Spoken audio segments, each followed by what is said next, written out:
Good morning and welcome to today's International Space Station Update Hour. You're joining us here inside of the International Space Station Flight Control Room at the Johnson Space Center in Houston, Texas, where the Orbit 2 team is currently on console, monitoring all of the systems on board the orbiting laboratory. That team today is being led by Flight Director Heather Rarick, and joining her at the Capcom position to the left is Kathy Bolt, serving as the voice communication link between controllers here on the ground and the astronauts up in space. And those astronauts right now are the Expedition 30 crew, being led by NASA astronaut Dan Burbank there in the front left row. And behind him are Russian cosmonauts Anton Shkaplerov and Anatoly Ivanishin. Moving further across the back row, we have European Space Agency astronaut Andrei Kuipers,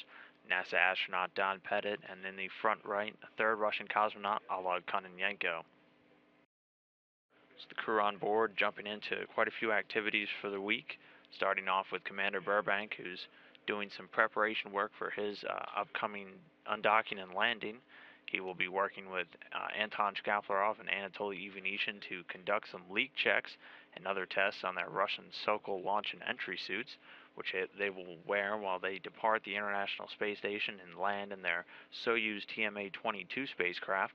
That all set up to take place on April 27th, just under 2 weeks from now. Aside from those leak checks and tests, Commander Burbank is doing some maintenance work on the water recovery system, hooking up a transfer pump to transfer some fluid from the wastewater bus. And we'll also be preparing some items in one of the express racks, specifically something called DECLIC, or the Device for the Study of Critical Liquids and Crystallization. So he'll be relocating that from one express rack to another. Meanwhile, Anton Shkaplerov, the commander of that Soyuz TMA-22 vehicle, will be involved in those Sokol launch and entry suit checks, and also doing some other preparation work for their upcoming return to Earth, again, that coming up on April 27th. Aside from getting those suits ready, he'll be working in the Soyuz vehicle, hooking up a cooler and dryer, also doing some fan cleanings in the Poisk module. And then while he's doing all of those, Anatoly Ivanishin, the third member of that Soyuz crew that'll be returning to Earth, will be doing some fan screen cleanings of his own in the Rassvet module, and also will be laying out the Sokol entry suits and all of the astronaut gloves for drying and cooling, and then eventually stowing those away once that's all completed. Our third Russian cosmonaut, Oleg Kononenko, who will become the commander of the International Space Station following the departure of current Expedition 30 Commander Burbank, is doing some pretty routine work over on the Russian segment, transferring some waste fluids and urine over to the currently docked Progress 46 spacecraft, which will be undocking a little bit later this week, and then eventually burning up in the atmosphere upon re-entry. He'll also be involved in a Russian experiment a little bit later today known as Uragan. We'll be doing some Earth observations and taking photography. And all of this is done in the hopes of better using the International Space Station as an outpost for both monitoring and predicting any potential hazards and catastrophes down here on Earth, both man-made and natural.